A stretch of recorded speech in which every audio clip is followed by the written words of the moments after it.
Mendongkrak citra Orde Baru lewat isu PKI. Dilansir dari Zuhud.com, ditulis oleh Cak Sud. Hari Raya Idul Fitri, hari raya kemenangan umat muslim setelah berpuasa 1 bulan lamanya melawan hawa nafsu dan kemungkaran, seharusnya dijadikan momen yang baik untuk saling bermaafan dan memuji syukur kepada Sang Pencipta atas berkahnya kita bisa melalui Ramadan dengan baik, walaupun dalam kondisi serba susah akibat pandemi COVID-19 ini. Akan tetapi, bukannya bersyukur dan memuji namanya, sekelompok manusia pengecut yang ingin memecah belah bangsa ini malah melempar isu basi. Apalagi kalau bukan namanya isu PKI. Siapa mereka yang melempar isu PKI di saat umat muslim merayakan hari raya kemenangan? Nah, ini dia. Ada tweet dari Ismail Fahmi tentang maraknya isu PKI di medsos dan siapa orang dibalik penyebaran isu PKI. Analisa data yang dibuat oleh Ismail Fahmi diambil dari Twitter, dan analisa melalui data retrieval di Twitter ini memang biasa dipakai dalam analisa di sosial media. Ismail Fahmi, aktivis dan pencipta drone emprit, telah mengolah data dari Twitter itu dan menganalisanya. Hasilnya sudah bisa ditebak, ada bau cendana di balik ramainya isu PKI di Twitter. Nah, di situ ada juga bau Gerindra. Siapa lagi kalau bukan Fadlizon? Herannya Prabowo kok mingkem saat anak buahnya bacot di Twitter, yang tentu saja akibatnya bisa melemahkan pertahanan negara dari dalam.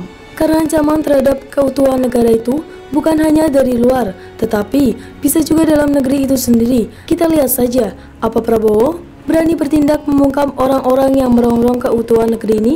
Analisa data cuitan Twitter dari Fahmi Ismail makin jelas mengarahkan siapa yang sangat berkepentingan terhadap isu PKI ini. Dari terlihat bahwa cendana dan para anteknya paling tinggi menyebarkan isu tentang PKI ini. Ada Tommy Soeharto, sang pangeran Orde Baru. Lalu Fadlizon, lulusan sastra Rusia itu. Ada Aisal Hasan, orang keturunan Yaman itu. Ada beberapa lagi yang sudah pasti influencer, yang sudah diinfluence oleh para pecinta Orde Baru itu. Tidak sulit sebenarnya menebak siapa di balik isu PKI yang marak di medsos itu. Orangnya itu-itu juga.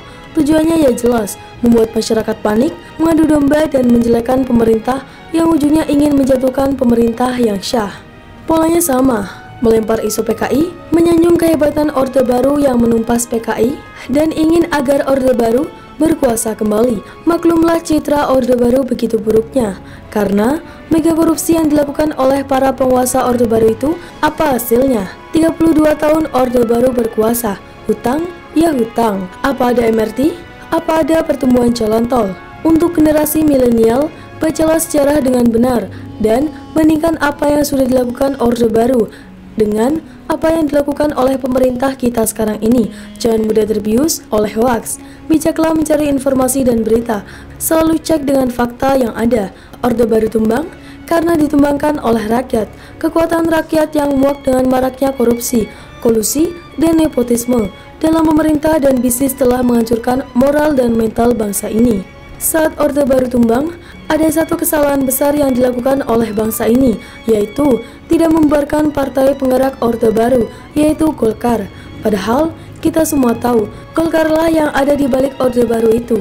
Gus Dur hendak membubarkan Golkar, karena itulah dia dilengsarkan oleh kekuatan besar pro Orde Baru. Reformasi nyata-nyata tidak membawa perubahan besar bagi bangsa ini.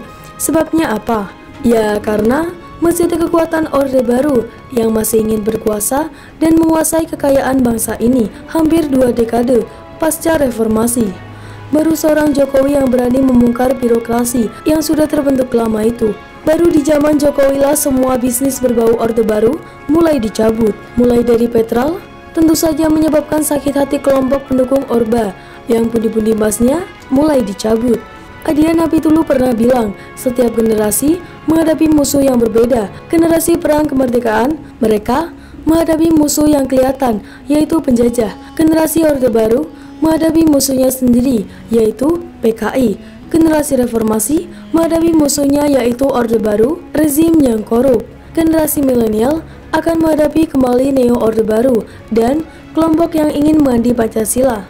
Biarkan setiap zaman menghadapi musuhnya sendiri-sendiri. Jangan paksakan generasi milenial mencintai Orde Baru dengan mengangkat isu PKI dan kehebatan Orde Baru menumpas PKI. Generasi milenial adalah generasi cerdas yang tidak bisa didoktrin.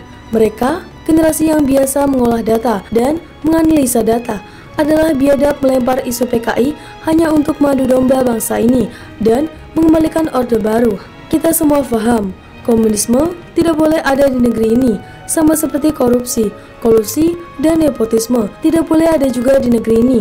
Rakyat juga waspada, jangan sampai Orde Baru bangkit lagi dan mengeruk kekayaan negeri ini. Begitulah tulis komentar kamu di bawah ini.